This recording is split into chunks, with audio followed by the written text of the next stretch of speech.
We are happy to be here and work with the Boonton Health Department to talk about how we can empower families with the return to school. It's always an important topic and now more than ever. And my neighbor and colleague, Warren, this is his 15th presentation this year so far on this and related topics. So obviously there is a great need and we're really happy to be here. Warren, do you want to just give a brief intro? Yes. Thank you, Chris. Dr. Liparini, my across the street neighbor and psychologist for the neighborhood, and a good support to me and my family as well. So as Chris said, we've been doing this for a while. Chris had also presented previously. She does a significant amount of work with teens, with youth, with adults. Over at the hospital, as you may have heard, I run multiple programs for children, families. We work with a lot of people that have been struggling during this COVID pandemic with anxiety, with depression, with suicidal thoughts. One of the important things that we have continued to express is the power of what support systems can do and the power of being present for not just the kids, but the parents. We've also done this to teachers and staff members and paraprofessionals. So part of our experience in the field is kind of sharing our knowledge so that others could benefit from what it is that we have to offer. So this program specifically about the empowering families when it comes to having a successful return to school, because at this point, most kids have been back, whether it's college or grammar school or middle school, for somewhere between 6 to 7 weeks. So we felt it was a good timing to be able to kind of just share some tips and resources along the way. So we're going to flip over to the PowerPoint to share some screen slides. But that's pretty much what we're going to have to offer over the next hour, some information and some coping skills, and hopefully everybody walks away with a couple of practical hands-on things that you can literally do today for both yourself and your kids. And as far as my introduction, I'm Dr. Chris Liparini. As Warren stated, I am his neighbor and friend, and I work at Seton Hall. I have been on adjunct faculty for the past 15 years, training school counselors and mental health counselors. And in the past couple of years, the focus of my content has also changed to really look at resiliency much more and how we can meet the needs of people where they are, with virtual platforms. And so we're really lucky that some of you are going to be able to watch this after the fact. We know that some of the people who really most want to attend are really overwhelmed and overscheduled. So we're glad you can see us whenever you can. I think one of the credentials that Warren and I both share and bring to the table is that we are also parents who have been parenting through the pandemic. So we also share your struggles, your worries, your concerns and experiences. So we are human too, quite human. So bringing in our experiences, we hope that that can be helpful to you as well. I have a 5th grader and a preschooler, and Warren, you have? I used to have a 5th grader and preschooler. Now I have a daughter in her 4th year of college. I have a son that's a freshman in college, and I have a son that's a sophomore in high school. Yes, so we come as a voice of experience as well. So let's get some slides here. Okay, share. And let's just get this. I want to do this so I can actually do the slideshow. Okay. We are off and running. And subtitles as well. Yes, okay. You roll with the punches. Okay. What's happening here?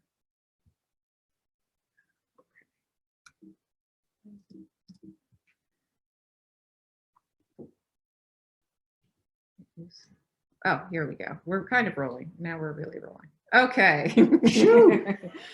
We've learned flexibility this past couple of years more than anything else, I think. So, okay.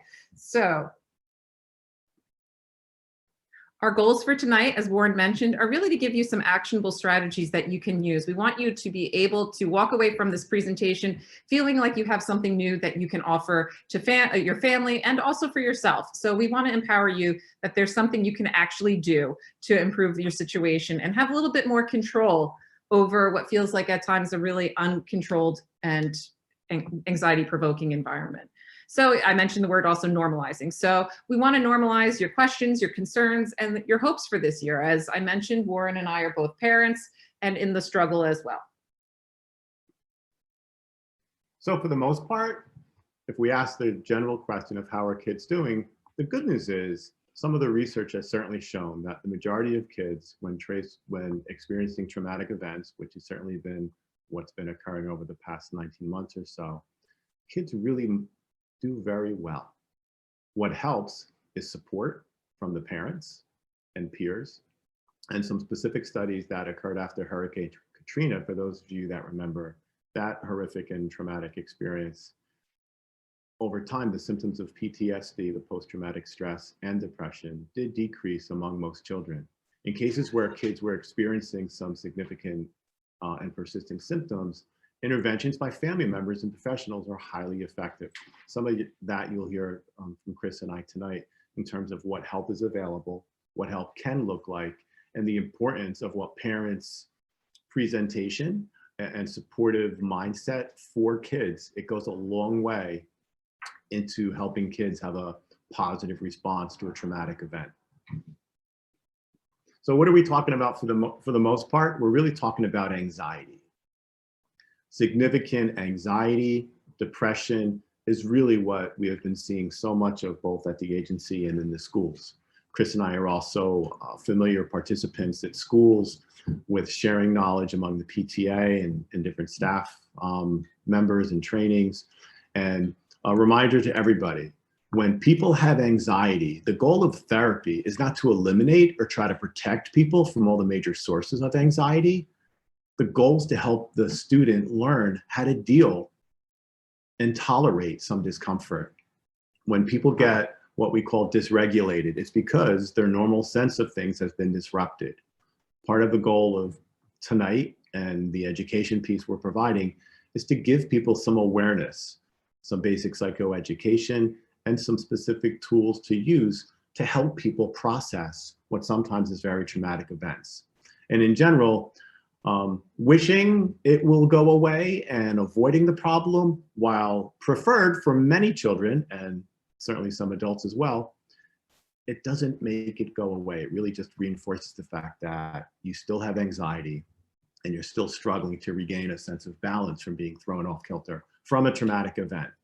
So part of what we look to do to people is help them acknowledge and build tolerance, that they can accept things in life that may not be perfect or that may not feel good in the moment, but they're capable of managing. And sometimes you can build on that resiliency by calling upon previous situations that are shared where they've been able to get through some difficult periods of time, whether it's been with peers or school or life experiences or a loss. You know, the big piece we've talked about as an important piece for kids is to acknowledge loss.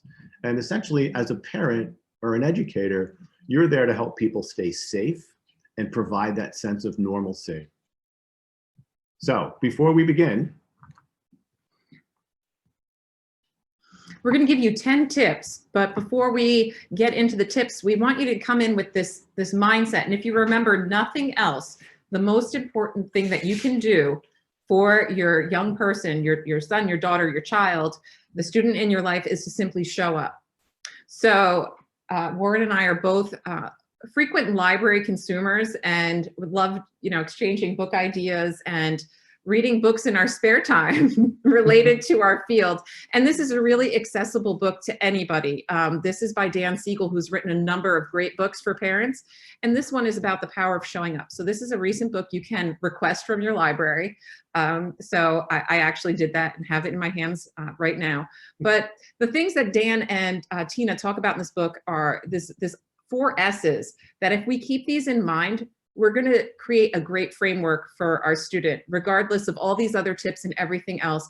I think often as parents, we can minimize and downplay what we're doing right and focus on where we're falling short.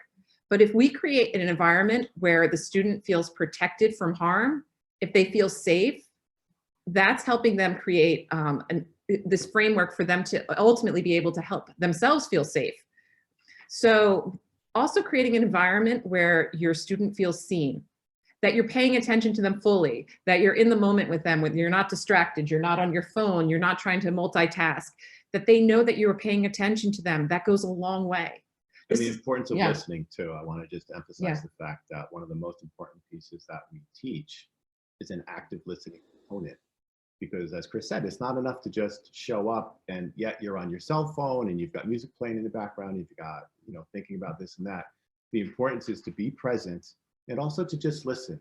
And I always am amazed when we do this teaching for staff and parents about reinforcing the basics, the nonverbal cues that we give people that acknowledge that we're listening. Right. Chris is nodding her head as I'm speaking. She's shaking her head. I'm using my hands. Part of what is basic effective communication, sometimes people forget because sometimes we're very quick to solve. I know I'm a very good problem solver, as is Chris, where sometimes our kids don't need us to solve the problem. Our kids really need us to listen. And if we're paying attention, it's also about showing up, listening, and getting a sense of where the student may be stuck. Because sometimes the best thing a parent can do is acknowledge that, yes, you're on the right path. I'm not sure what you're going to choose to do to resolve this, but keep me posted and let me know, because this is an important topic and they need to come up with a decision, but they're in the right place. So I just wanted to we will get to that more later in one of our tips too. So that is just a preview. I know you're chomping at the bit. You want to go there, but you got to wait a few minutes. So also patience, the importance of patience. Right. And I think all of us as adults, we want to soothe our young person when they're hurting. And that is really helpful. The reality is, as Warren mentioned, we can't prevent, ideally, we're not preventing every uncomfortable situation that comes someone's way, but we are there to soothe them and model that. So ultimately we get to number four here, the fourth S, which is secure. If you are helping your young person feel safe, seen, and soothed, they're going to develop a secure attachment and a secure sense of the world. And ultimately, they're going to learn how to help themselves feel those things. They're going to learn how to cope. They're going to learn how to soothe themselves rather than a dependency on you or someone else every time something goes wrong. And that's what we really want. We want to watch our children grow up and be autonomous. So we're getting to the tips now. We're going to give you 10 strategies. And again, this is recorded, so you can always come back and look at these at another time. But one of the most important things is yourself. What are you doing? Your kids are always watching you, whether you realize it or not. They're very perceptive. So what are you watching? What's on your phone that they're hearing? What kind of social media are they hearing off your phone? What are you watching on TV? What's on your Alexa that they're hearing in the kitchen or elsewhere? Kids are picking that up. So at the beginning of the pandemic, I know that my husband and I were frequently watching the news and giving each other updates, not realizing that our fourth grade son or our third grade son at the time was picking all of that up. And it was a really incomplete story. And kids have a tendency to fill in the gaps, often with misinformation. So being aware of what you're watching is also what they're watching or hearing. Yeah, and specific to COVID, it's a new environment for the schools. It's a new environment for the parents. And it's, for many of the kids, it's really a return to a semblance of normalcy from a year and a half ago, when most of the schools went to some hybrid model after being remote for a while. Right. So we'll talk about some of the importance of structure and routine and consistency later on. Previewing again. I've seen the presentation. But the importance of being mindful of what is some of the normal conversations that need to return to families, such as, tell me about some of the things you're struggling with in your math class. Tell me about what reading assignment, tell me about what grandma's been doing when she called the other day because you haven't seen her in forever. Tell me about seeing some of your friends in person again. Tell me about some of the normative struggles and peer relationships that comes when it comes to being on the playground again, or being in the lunchroom for the first time, where at some of the high schools where people are sectioned off and you get to see some of your friends, but not all of your friends. So some of that normal conversation that you may have had, what we used to call it the family dinner table, but is now the family car, as you're transporting or bringing one kid somewhere and dropping off another and picking up two others. That's all opportunity for there to be some normalcy in your relationship with your child about just regular, ongoing, normative things that have just been thrown off kilter for the last 19 months. Sure. And we also need to think about school policies or town policies, how we are talking about those that our children can hear. We may not always be in agreement about travel policies and quarantine, but they're also picking that up, and it colors their perception of their other caregivers, their school environment, teachers, administrators. So just to be careful about how we're speaking about other caregivers as well. Yeah, and in terms of the coping piece, please be mindful that while students and parents, or while children and parents have been in the house together for the last 19 months, that is not the typical norm. I think sometimes adults probably forget that there's adult conversations that should be had with adults. And to be mindful of the fact that your kids are in the house and listening, as Chris said, and there's some conversations that are just for adults, because adults need a safe place to vent as well, and that should not occur to children or in front of children. That's just an important piece when it comes to coping, because we all have a right to blow off steam and talk to a friend, but it should be between the privacy of a closed door. And for some parents, I'll say, listen, if you need to, head to the bathroom and lock the door. If that's your quiet, private time to decompress, then so be it. Or you be the one to drive in your car, just to drive around the block, to just reset your own ability to take care of yourself and cope. Which just gets to coping, just to add to that, of really looking at how you're coping. So we use the analogy of, the person in the plane needs to put their mask on first, their oxygen. Easier said than done. We may have been coping in some less than ideal ways during the pandemic. So stress eating, using alcohol more than we used to in the past, a shorter fuse, just looking at what our kids are seeing as far as how we're coping. Does that mean we have to be perfect? No. My son is well aware that I have been consuming a lot of sweets as my way of coping during the pandemic. And now is an opportunity for me to model, now I want to get healthier. This wasn't the ideal way. He's getting to see me try other ways of coping. So again, just being aware of that and self-correcting if you need to. It's an opportunity for your student to see that you're human and maybe see you cope in a more positive way. Agreed.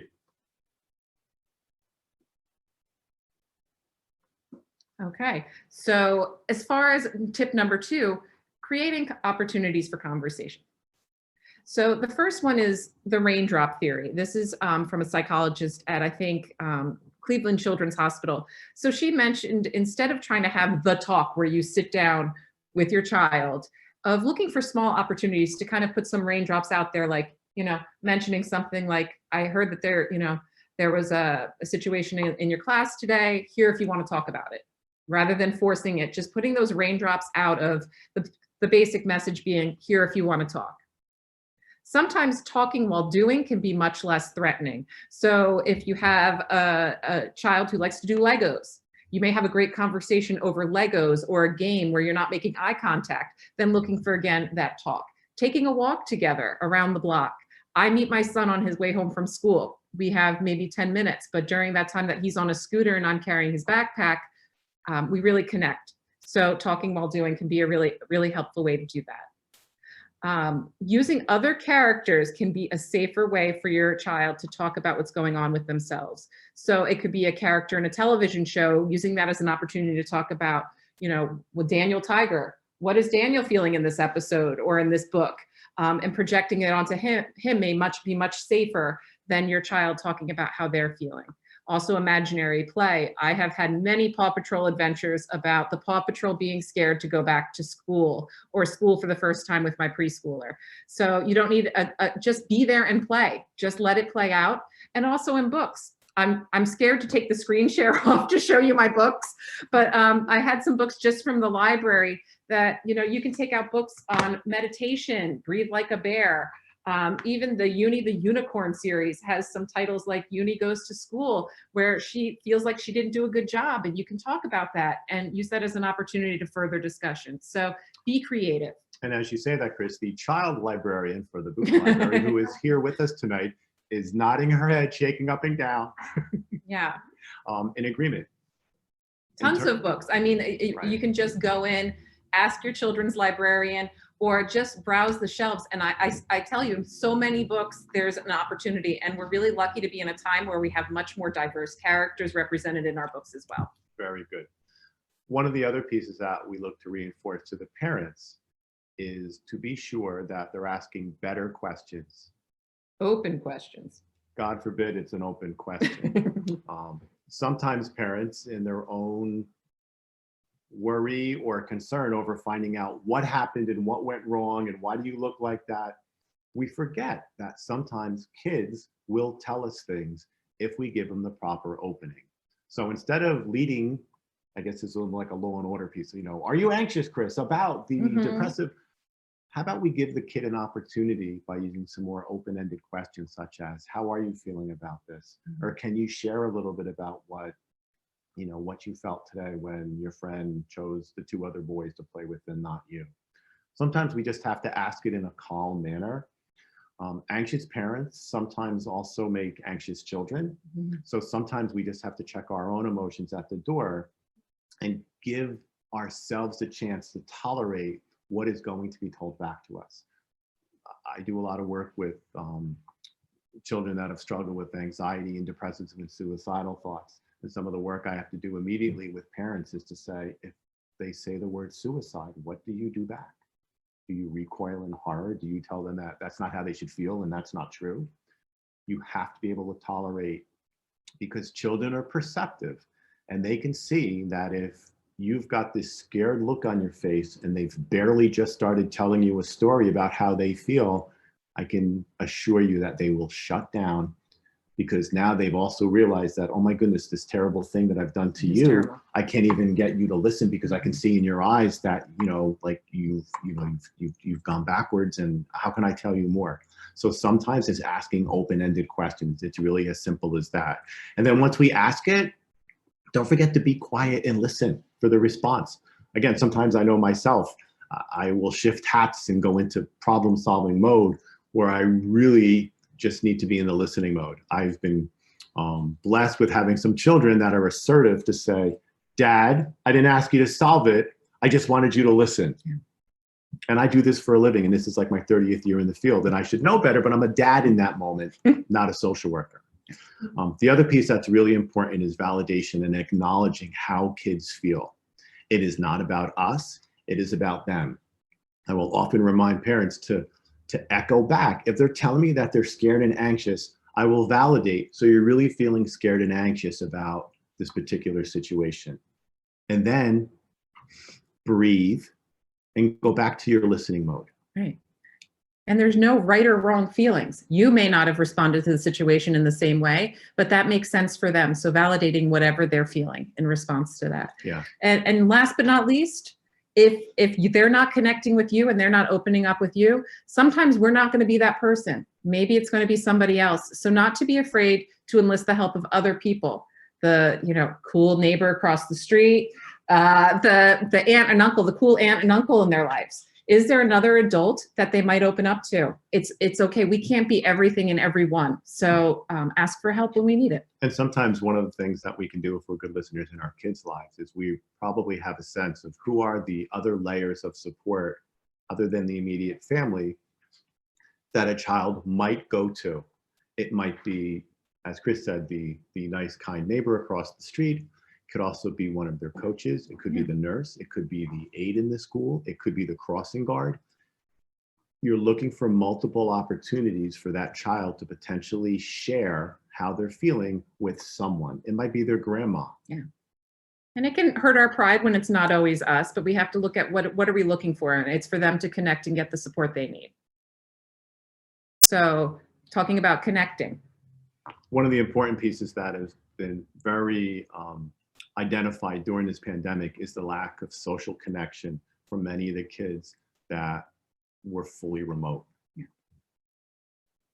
If we had to really choose next to being present and being listening, the other piece I would probably throw out would be the ability to stay connected and to get and stay connected. There's a wide range. We're in this library where there's this really cool makerspace down below. There's pumpkins that can be decorated. There's things that you can do at home with your kids. They might have an opportunity to reconnect with some clubs and activities that have restarted at multiple schools. There's events that they might have done a year and a half ago with sports or music or other activities that are now back to being operational. The ability for kids to stay connected is one of the strongest lifelines when it comes to assessing risk. Absolutely. So, and like Warren said, there are so many different opportunities, and really, meet them where they are and support them in pursuing their interests, from athletics to gaming, whatever it might be. There, ideally, even some of these in-person opportunities, especially for our younger students, they have lost opportunities to practice social skills and get used to things of, taking turns, and they need more reinforcement for that, even outside of the school hours. So opportunities to be connected. And it is a skill. The other piece that we need to go back to is social skill and social skill training, whether it happens in the school or within your own family or in your neighborhood or particular groups or faith-based groups. One of the things that kids need to practice is how to be introduced to others. The concept of parallel play versus, this is mine. Yeah. And I don't want you to play. Those are all 7 of my toys and I want them all. Yeah.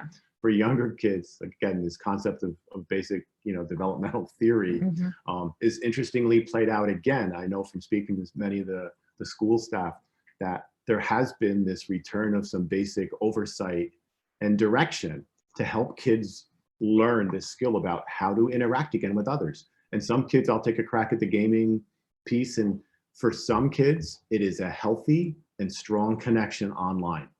The issue is when they get out of balance, or not just gaming, but also phone and Facebook and other social media. In a healthy balance, it can be a strong connective factor.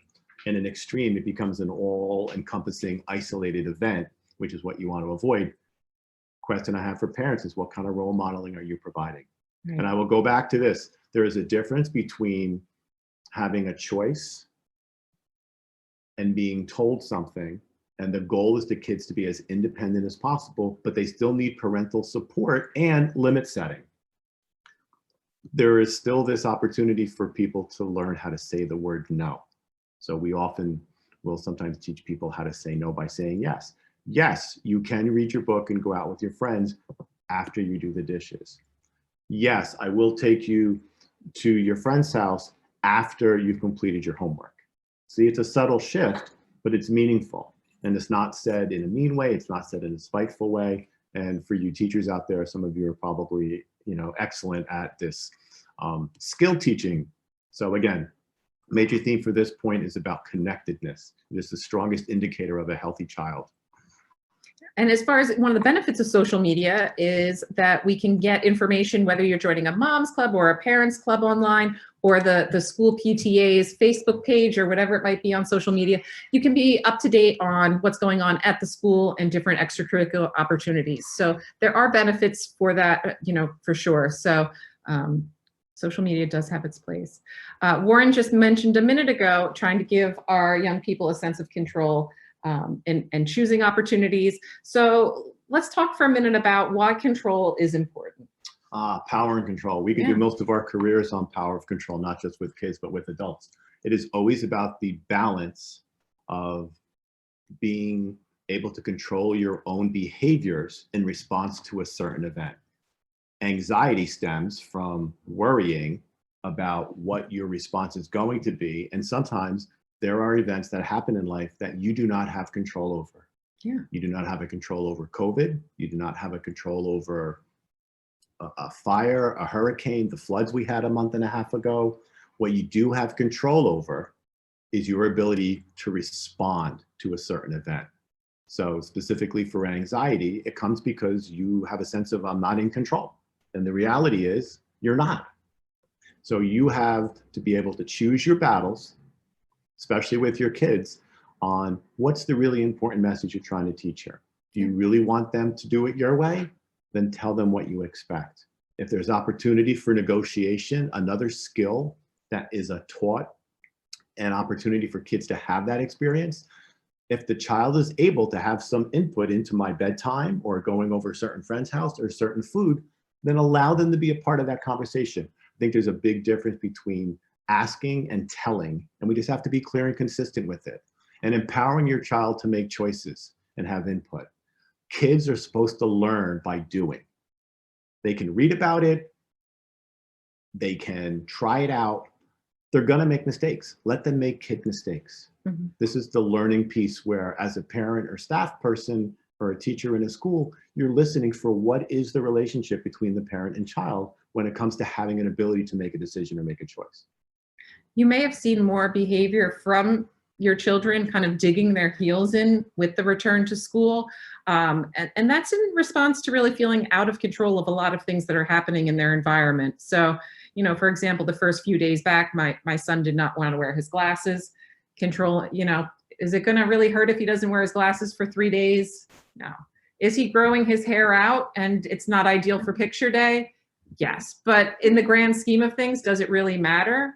No. He's engaged in his environment and he feels a sense of some control. So really, again, noticing when you see your young person digging their heels in and refusing things, it might be a sign that they're feeling more out of control in their environment. So thinking about what this behavior means rather than just getting upset and personalizing it like they're doing this to us, getting curious about what it's about. And the other beautiful thing I'll add to end this section is that sometimes the child will make a decision and there'll be natural consequences. So perhaps it's the teacher who follows through and says, but I have to give you a 40 on your homework assignment because you didn't complete it. Yeah. They had an action and it had a consequence. Now the parent can be in the mode of the, not I told you so, but, oh, so you completed some of your homework and your teacher graded you accordingly. Okay. Great conversation starter. So I wonder if there's anything else you would have done different. Or I wonder if you could have had a different plan to get the work done. Absolutely. Right? Great conversation starters where I'm not giving judgment and I'm not the one saying I told you so. Mm-hmm. He made a choice to complete some of his homework, or he completed some of his homework late and he was graded accordingly. So sometimes the reminder to parents is allow sometimes for natural consequences to occur. It always has to come from safety first, but allow your kids to make choices. This is how they learn.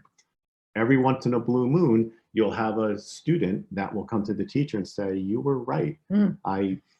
It did take longer than it thought. And I didn't think it would take so long, but it was hard to get through the chapter. And before you know it, they're giving you their narrative on their process. And if you're listening, you can pick out some of the pieces where maybe you can offer a suggestion that they might incorporate for the next time. Because the beautiful thing about life, and we say this to kids all the time, you'll always have an opportunity to try it again. So some great graphics online about that sense of control. See, I can never get that thing off that side. Some things you can't control, Chris. So I'm going to just go with it, that there's a PowerPoint image over my one. So good thing I had two. I actually like the one on the other side better, the blue one. I think it has a lot more in it. This is the wheel of control, looking at what you can and what you cannot control. So really looking at that inner piece, like the munchkin to the donut, right? Like that's the part we can control. We can still have a routine. We may not be able to control everything else, but we can take care of ourselves through great sleep hygiene, get our kids in a great routine with sleep, what we eat, how we keep our home. Is it organized? Is it clean? Does it, evoke a sense of calm in all of us? So again, what can we control? Instead of wasting our efforts focusing on the things that we cannot control. It's not to invalidate that those things are very difficult and bring up a lot of feelings and also real consequences for people. But again, focusing on what we can control is a good place to invest our energy as well. Yeah, and just a quick word. So one of the things that we spend a lot of time with kids that have anxiety, they put a lot of effort into what we call anticipatory anxiety. Oh my God, I have a test tomorrow. I'm going to do terrible. Or, oh, when they see me, they're going to get upset, my friends, because I said I would do this. And then they have all this worry. And sometimes it is so over the top that when the actual event happens the next day or that afternoon, and it goes okay or fairly well, it's also an opportunity to go back and say, you spent so much energy and emotion, and sometimes heightened emotion being expressed over something that ended up turning out to be okay. But there was a significant excessive worry that some kids have. So sometimes you can use that as an opportunity to come over the top and say, well, let's think about the next, stressful event that might be occurring. Let's try to keep it in perspective, because a kid's perspective is going to be his reality. And sometimes the parents can offer some, control measure or some calming measure to say, well, wasn't this the same teacher from a couple of weeks ago that you thought it was going to be a really hard test, and actually you took good notes and she gave you a test based on what was in the notes and in the book. So I think, if I remember correctly, didn't you do okay on that one? Sometimes that helps the child to say, yeah, you know what, she's good like that. So tip number 5, we're halfway there. We can help create a coping toolkit. This is something that can be helpful for us as adults as well. There are 3 main coping strategies or approaches. The first being emotion focused, where we're doing things to address the emotions and have some more control over them. So when we think about mindfulness practices, gratitude, journaling, talking to a counselor, those would be emotion focused coping skills. Like Warren mentioned, sometimes challenging those negative thoughts that we have. We call them ANTs, acronym for automatic negative thoughts. We all have them. We could do an entire presentation on those alone. But again, looking at the emotions we have of how we can manage them in a healthier way. I was there that day in social work school, paying attention when they had the automatic negative thought discussion on cognitive behavioral therapy. Yeah, that's one that you store in your toolkit right away, whether you're a professional or not, very helpful to look at. So as we looked at going back to school, things that were really helpful for students and can continue to be are also problem focused. How can we address the problem directly, like learning your school schedule and routine for students who may have been sophomores by the time they return to high school. They missed that freshman year, and getting used to a routine and navigating lockers and their routes. The lockers, yes. Lockers. This continues to be year in, year out one of the most popular pieces that school counselors will report. Yeah. Which ends up being okay. You get there, but you got to be problem focused, right? To figure it out. This has caused some kids to never use their locker, to allow their develop friends back to use problems, their locker, to carry heavy Yeah. backpacks. But sometimes that is important to the student. And if you ask them what's their problem with the return to school, it's being able to get to my locker with enough time between classes. By the second or third day, the kids have resolved it. Yeah. Without significant You see a distress. little support in figuring it out, but figuring it out can be really empowering. Best ways to study. We're going from Google Classroom and Zoom, and here's what you do for the day after an online meet, to we're in school all day, we're in block scheduling, whatever it might be. How do I manage that? Identifying the best ways to study. That is a challenge. So figuring that out as well. And looking at it from a strength-based perspective, what worked well during the pandemic? Right. There will be pieces that your child can identify, or that your student will identify, if we give them an opportunity to express it. Kids sometimes come at us with these absolutisms. You know, it's never going to work. Mm-hmm. It's always going to be a problem. This is never going to happen like as it's supposed to. So once again, if you can tolerate some of that heightened expressed emotion and circle back with some open-ended questions, you can get kids to talk about, well, there was one thing that was, well, it wasn't terrible. I guess it was just like, you know, maybe it was not so bad. Mm-hmm. Okay. That's a better opportunity to express themselves than, you know, all and never. Right. And one that has been really important to also think about in light of the pandemic is meaning-focused coping. We've been through a lot. We've all experienced loss to some extent during the pandemic. Looking at what we can learn from it. How have we grown? How have we discovered things about ourselves during this time that we didn't know before? Even for our children, there's some ability to do that. It may not be as abstract as us, but really thinking about, I realized who my best friends are because I stayed in touch with them and they were still there for me. I learned I could handle much more at home and learning than I thought I could. Like, I was in charge of my meets. I'm a good student. So again, looking at what we've learned about ourselves. Yeah, and reinforcing to the kids that you're right, that's a good positive self-talk, as opposed to maybe, oh, I didn't think it was going to work and this will never happen and I can't believe I have to do it again. Again, giving that opportunity to give them a chance to express some positive self-emotion and validate that piece. Yeah, and we got through it. All of us that are here, we've gotten through it. And we may be thrown back into different periods. So for example, my son had to quarantine for 8 days. We got through it. We were able to draw upon, again, problem focus. What did we learn from being virtual and hybrid? And what did we learn about ourselves during the pandemic that we could still, call upon at this time? And also being honest about the feelings we had about having to be home again for a little while. Yes. Yeah. Yep. All come into play. Being genuine. Absolutely. So the other piece that comes into play in terms of another tip is being able to establish and maintain a daily routine. Having the input from the family members is also an important piece in terms of owning what the responsibility is. You may have a difference of opinion when it comes to how long and what type of toothpaste or toothbrush they should be using.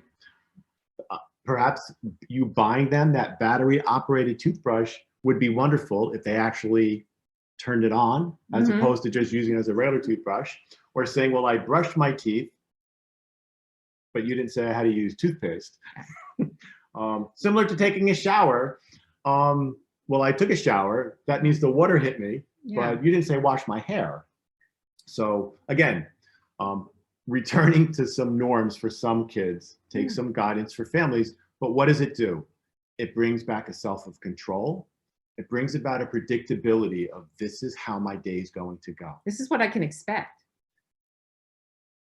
It makes all of us feel calm because there's a clear expectation on whether you have a star chart on your fridge or the daily schedule or the who's where to be picked up by whom and what time. There is calmness and the ability to maintain a daily routine. And again, that doesn't mean that there's going to be blips, and bumps along the road. We had bumps getting this presentation started today. But that's why it's also important segueing to a routine versus a schedule, right? Because if we have a schedule where it's, at 8:05 we do this, and then 8:10 we do this, 8:20. If something doesn't hit the mark, then we feel like we failed, right? And it gets derailed versus just the order of events and a basic sense of a routine versus a rigid schedule. Sometimes we set ourselves up for failure with a very rigid schedule. So we encourage you to think about just, getting that routine in place. And again, back to a balance. We spoke about this several times tonight already. The ability to have some semblance of balance so that you can ebb and flow during the course of a normal day, because that's how life is. Yeah. And if you get off track, just regroup. I'm in the process of doing that myself. We may need to do that several times. That's part of life. So just, don't beat yourself up and regroup. So how do we explain what is going on, right? So we've had to explain, COVID in general, things closing down, now things opening up. How do we do that for our students? So there's an acronym, AHA, which I think is helpful when we're talking about whatever age group it is, which is we want to keep it age appropriate, honest, and accurate.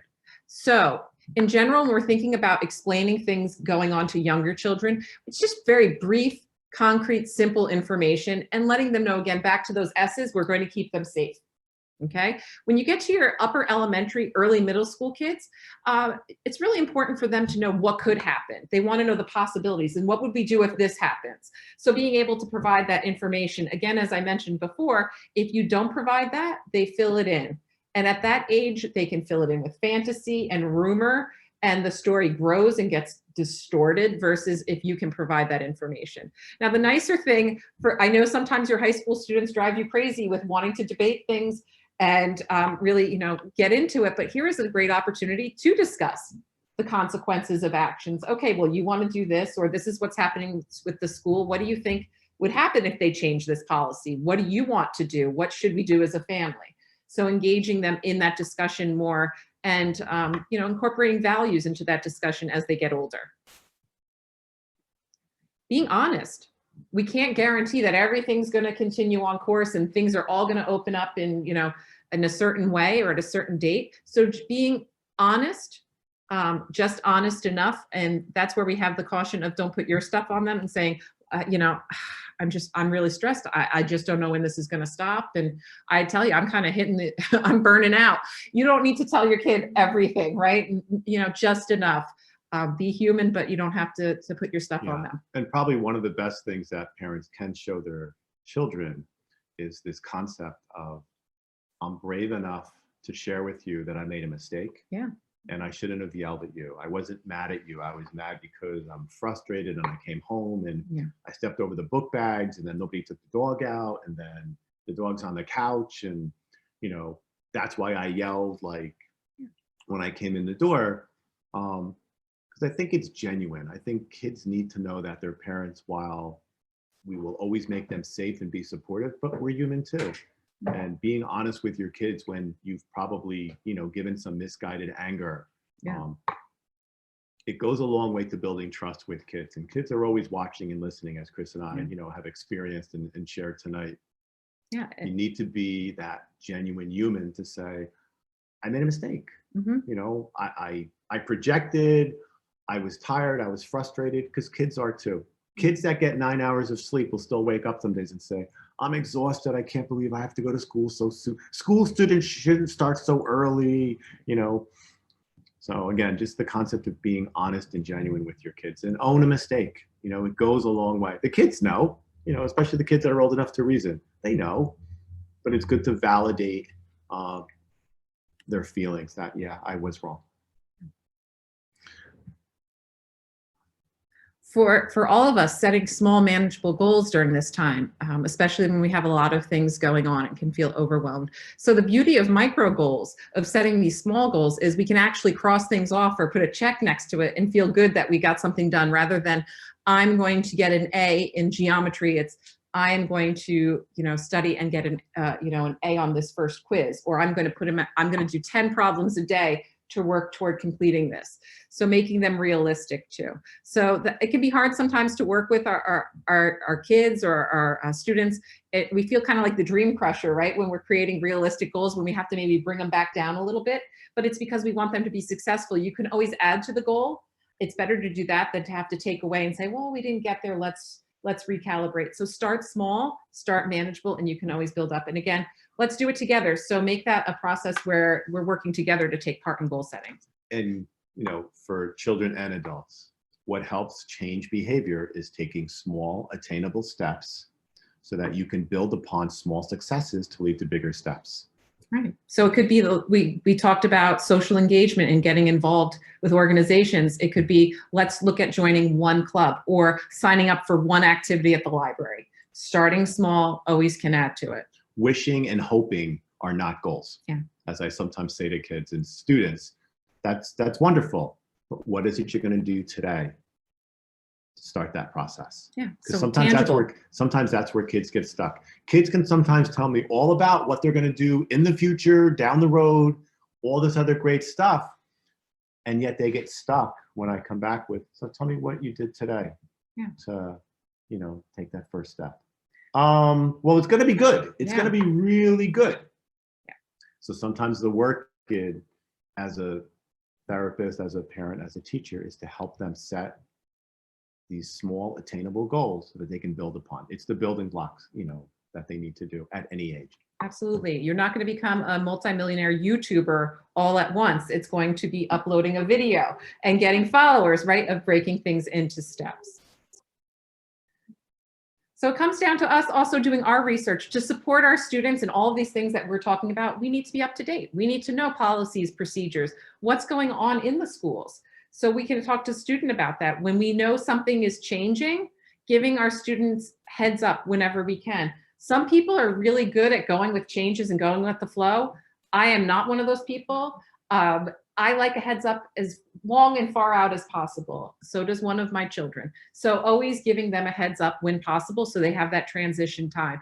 Warren and I were talking in the past day, you know, something like that doesn't seem like a big deal to us, but we know there's a change, like the book fair is not going to be in person. That has meaning maybe for the student, that experience of going to the book fair. So if we know it's not happening, having that conversation before maybe they find out at school and they have to have that feeling at school, maybe just being able to talk to them and give them that heads up can be really helpful. And sometimes the work we do with families, when we bring the families together to help with developing some more effective communication. Back in the day, it used to be, okay, so take your folder out of your book bag and show me, you know, all your folders and the work that you need to get done. With everything being so much more electronic based, sometimes I'll say to parents, So have you logged on to your kid's parent portal? Virtual backpack. And they say, well, I think they sent us the password. So sometimes they'll say, oh, this is an easy one. So you have the student help them log on because you can see everything there is online. This goes a long way to being the fact checker, where your student might say, but I handed in my assignment. And it could be correct that the teacher does not grade it in real time. Some teachers grade, at different frequencies. Sometimes there'll be an opportunity for the student to say, wait a minute, I handed in that assignment on 9/25. Here it is. Okay. So again, great opportunity to use it as an example. Instead of the parent fixing it by saying, oh, I'm going to email that teacher and let her know. Open-ended question. So what do you think you might do to let the teacher know that you already have sent it in? Let the kid help solve it and let him take the action step. And sometimes the teacher will say, you know what? Missed it. Or I put it into 0 when it's really a 90. Perfect example of how a kid and a parent can work together with effective communication to problem solve in real time.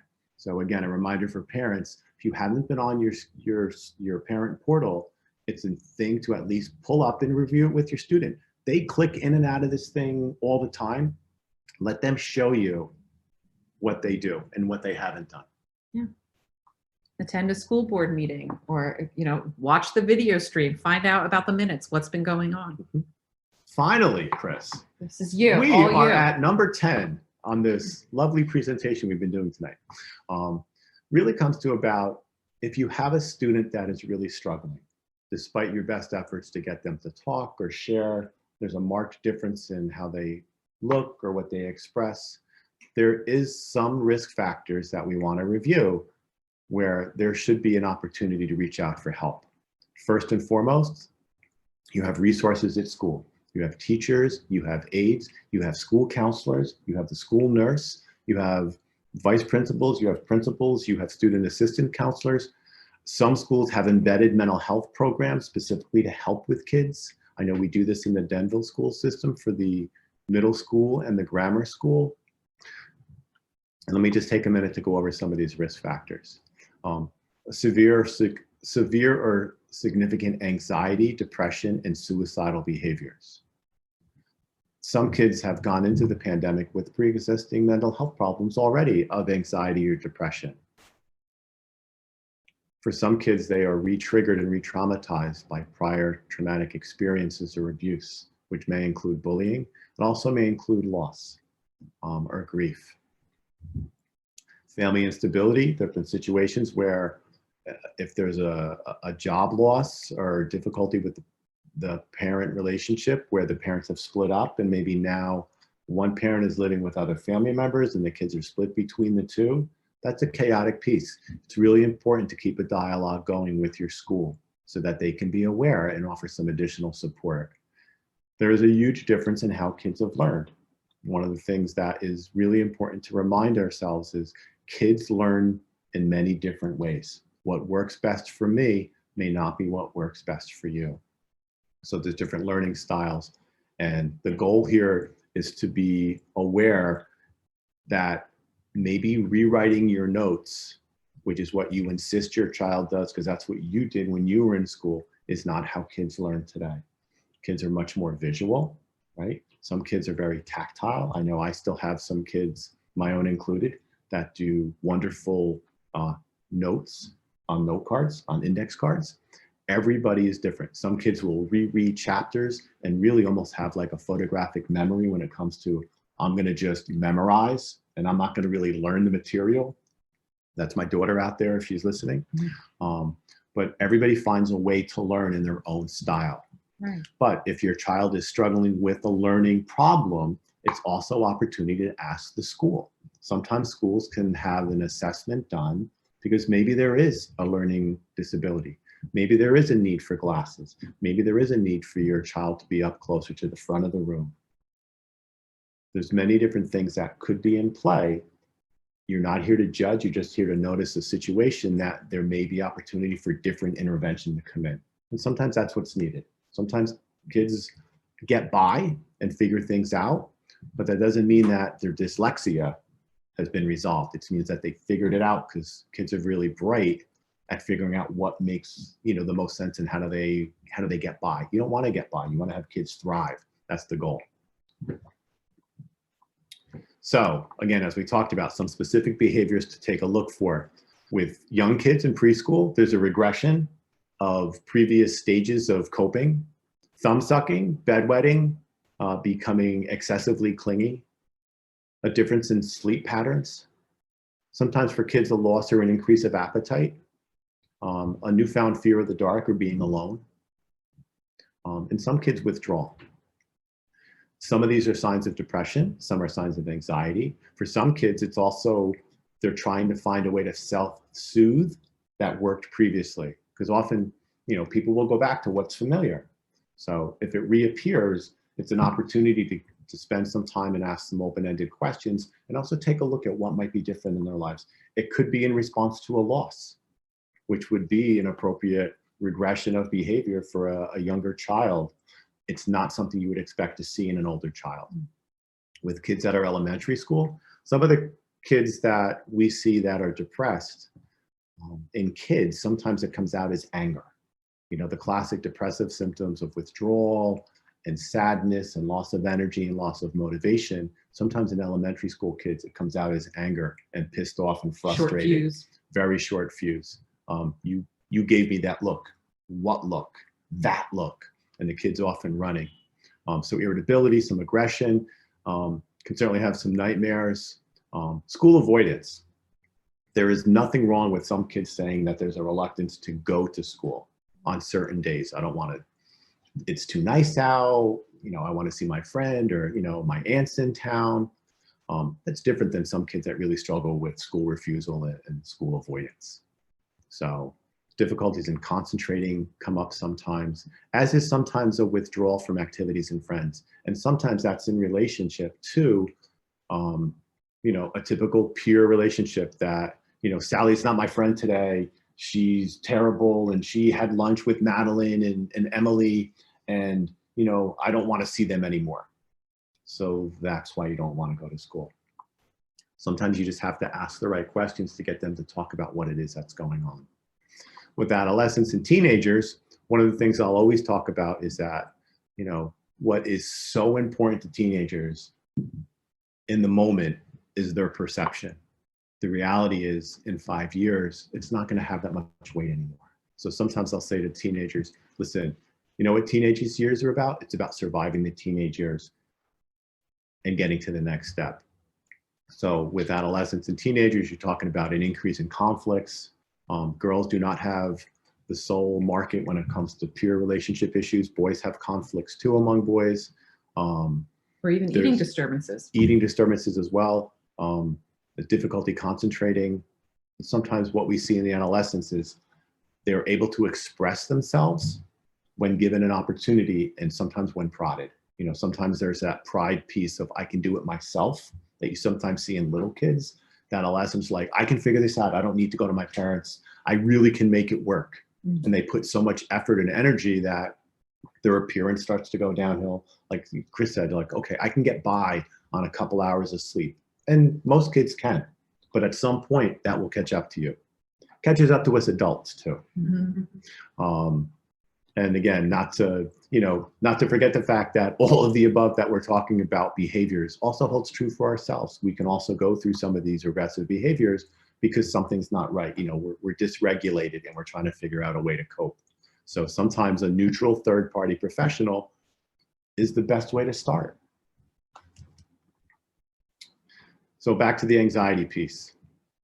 When it comes to young kids, some friendly reminders to parents. Anxiety is the most common emotional problem in adults. Often when we do some of the work with the parents and we send, out some referrals for information, often it is, the report that their stomach hurts. School nurses tell me this all the time. They can tell exactly who the kids that are the worriers because they've got a line outside their door that my belly hurts, I have, I feel like I'm going to throw up, or I have to go to the bathroom. Mm-hmm. It is the most common place that anxiety sometimes strikes. So kids worry because they're trying to experience their world and make sense of it in their perception. So kids worry about all kinds of stuff, from gerbs, from vomiting to, you know, my parents are going to die, or it doesn't have to make sense, you know, to you. For a kid, and they don't have the words, the language sometimes, so you're going to see more of those somatic complaints. Yeah, my other favorite phrase is that kids will always show you how they feel. You know, they may not have the ability to use the words. Kids will always show you how they feel. And as Chris said, there may be no actual danger to what their fear is, but in their mind, their perception is their reality. And you have to approach the problem from that viewpoint and not minimize what a kid is saying. You know, again, if your first response is going to be to knock it off or stop it, or that can't be true, why would your kid ever share with you some of the really important things that they're going to go through at some point? So sometimes the parents catch your breath, right? Work on some mindfulness and tolerate some of what is being displayed by your child, who does not have necessarily the tools and the words to explain themselves. I put a slide on here to end about teen depression. It's applicable for all ages, but there is certainly a lot of needed intervention and awareness about teen depression. As I talked about before, I've been doing this for a long time, and especially over the past bunch of years, I do talks at the high schools and some of the other school-age kids and staff about depression. And people should know that suicide is the leading cause of death for people between the ages of 10 and 35. Second leading cause of death for people between the ages of 10 and 35. That's a terrible, terrible statistic that has been true for the past 3 or 4 years. If there's anything that comes out of tonight, it's about the awareness that it's real. And when people say the words helpless, hopeless, and suicide and suicidal thoughts, people need to listen. People need to listen and not leave that person alone and get them to someone that can help. So, you know, some myths. Teens who claim to be depressed are weak and moody and just need to get over it. No, it's a serious mental health disorder. 1 out of 5 kids experience some level of clinical depression. And this is from studies from a couple years ago. I know just from seeing studies just about every single day that talk about the amplifying of what the current rates are for teen anxiety and teen depression. Once depression is treated, it goes away. Listen, medication and therapy, which is what's needed for some people, are incredibly effective. But some people, a significant piece, will experience some type of depression again in their lifetime. If they were able to handle it with supportive environment the first time, it can be highly effective to be treated again. And people who feel depressed feel mostly sad. Not necessarily, as we talked about. Depression can also present as being irritable, a lack of energy, and again, a change in appetite and substance use that is really what we call a maladaptive pattern of trying to make themselves feel better. So any of the pieces that we talked about with significant anxiety and depression are real, and people need to get help. Wishing and hoping this will go away, it never works. You know, I've been doing this a long time. I work with lots of kids that have attempted suicide and had significant attempts and have lived, because thank goodness that our body is really pretty, you know, invested despite in living. Yeah, despite sometimes people's best efforts to harm themselves, sometimes what they really want is they want the pain to go away. You know, they're not necessarily wanting to kill themselves, but they want the pain to stop, the pain to go away. A kid that expresses that feeling gives somebody an opportunity to make an intervention. There are talk to text hotlines for kids. We will, you know, post some of this on the hospital website. We can share some of it with the libraries, but there's lots of help available specifically for kids in the state to talk about anxiety, depression, and coping skills. So there's always an adult that's willing to be there, and we want more kids to be peer resources as well. So that's what I have to say about teen depression, Chris. In a nutshell. So that is our presentation that we just kept about an hour and change. I'm glad that the library, in their ability to reach out for help, reached out to us at the hospital, and I thought of Chris with her experience that We want to be the resource, and this is going to be taped so that it'll be posted on the hospital. Sorry, long day at work. On the library website. We've also left some flyers and some pamphlets here at the Booton Library right on Main Street, so that it's available if you need it. Or again, the hospital stclares.org website also has links to the many services that we have available for children and adults. Chris, final words from you. Pick one or two things. If you're looking to make a change, pick one or two things from the presentation to focus on.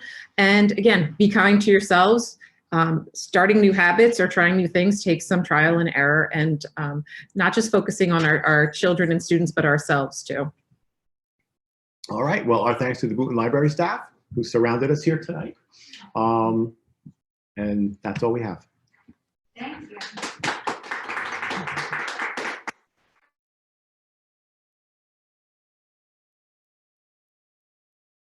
As well, I don't know, I just thought maybe someone would. Okay, good. All right. Good night, everybody.